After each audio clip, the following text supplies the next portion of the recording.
महत्वाची बातमी। महाराष्ट्राचं मिनी काश्मीर म्हणून ओळखल्या जाणाऱ्या थंडगार महाबळेश्वरचं निसर्ग सौंदर्य आता खुललेलं आहे। पहिल्याच पावसामध्ये महाबळेश्वरचं हे सौंदर्य खुललेलं आहे।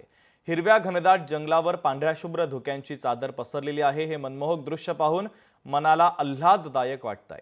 पर्यटन महोत्सव संपल्यानंतर महाबळेश्वरला पर्यटकांची मोठ्या प्रमाणात आता गर्दी दिसून येते। याचीच सुंदर पर्वणी आमचे प्रतिनिधी इम्तियाज मुजावर यांनी लोकशाही मराठीसाठी आणलेली आहे। तर प्रेक्षकांसाठी ही खास दृश्य देखील आम्ही दाखवतोय।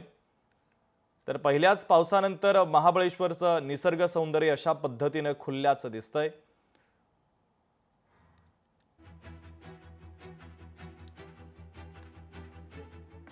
महाराष्ट्राचं मिनी काश्मीर म्हणून ओळखल्या जाणाऱ्या महाबळेश्वर थंडगार हवेचं वातावरण आत्ता पाहिल्यानंतर पूर्णतः या ठिकाणी हा स्वर्ग सहवासाचं वातावरण या ठिकाणी निर्माण झालेलं आहे।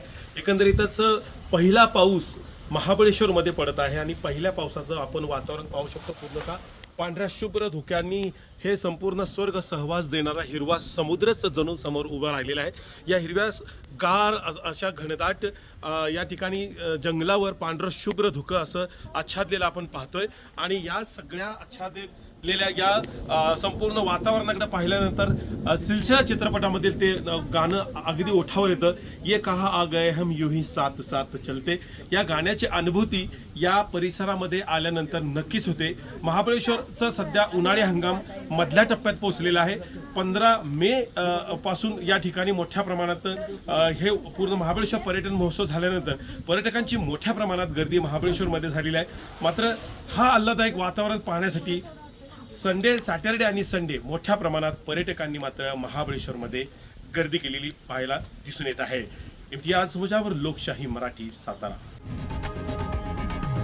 लोकशाही मराठी ऐका, पहा, जागरूक रहा।